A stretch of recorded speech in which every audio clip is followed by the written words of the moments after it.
Bonjour. Voyons une différence dans la façon de procéder entre les blancs et les noirs.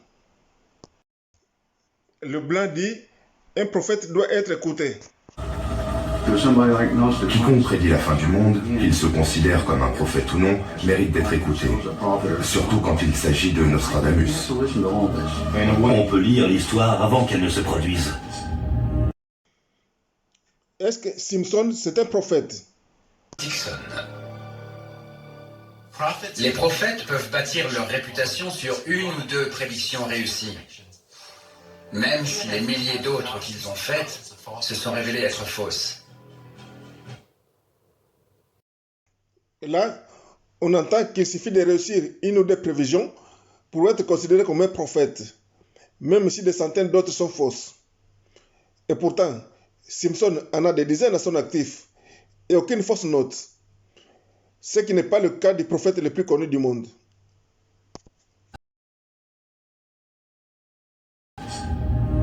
Si certaines prédictions de Nostradamus sont réalisées, d'autres se sont révélées totalement fausses.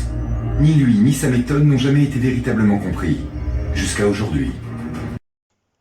Malgré de fausses prophéties, on lui fait toujours confiance. La preuve, on demande s'il avait encore prévu d'autres choses. Et pourtant, tout ce que Simpson dit s'avère exact, mais ses propres frères ne cessent pas de le contredire, ou même de le combattre si on ne l'ignore pas. Nostradamus datait très rarement ses prédictions. La seule date précise qu'il mentionne, c'est le 7e mois de 1999, où il a prédit qu'un grand roi de terreur viendrait du ciel. 1999 est parti comme elle est venue. Mais Nostradamus nous a-t-il prévenu d'autres catastrophes à venir? Même si certains lui considèrent comme un imposteur, le fait est qu'un groupe s'est constitué pour étudier ses écrits et pour voir si on peut en tirer quelque chose de positif. Quand est-ce que les Noirs se mettront autour de Simpson et pour explorer ses capacités et voir si on peut faire quelque chose pour l'Afrique ou même pour le monde?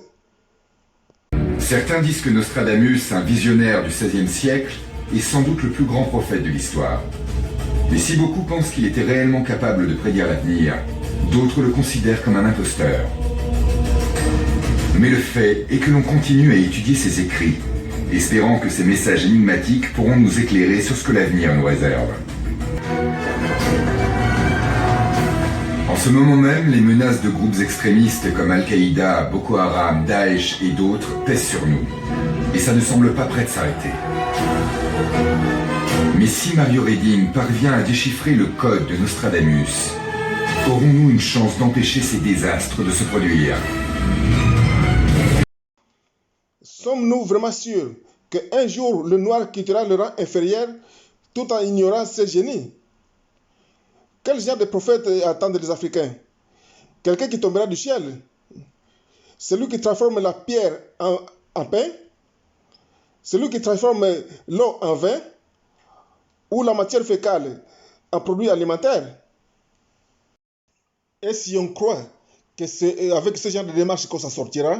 Mes frères et sœurs africains, n'acceptez pas qu'on teste les vaccins sur vous. Vous n'êtes pas des cobayes. On nous parle d'un vaccin pour aider la population noire face à cette pandémie de Covid-19. Nous n'avons que faire de vos vaccins. Et nous n'en voulons pas. Si vous avez envie de faire des tests, testez vos animaux, vos chiens, vos chats.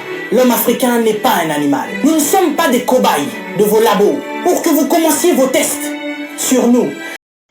Mais on est complètement à côté de la plaque.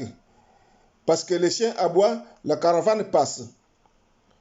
En plus, ce genre de démarche n'est pas du tout valorisante.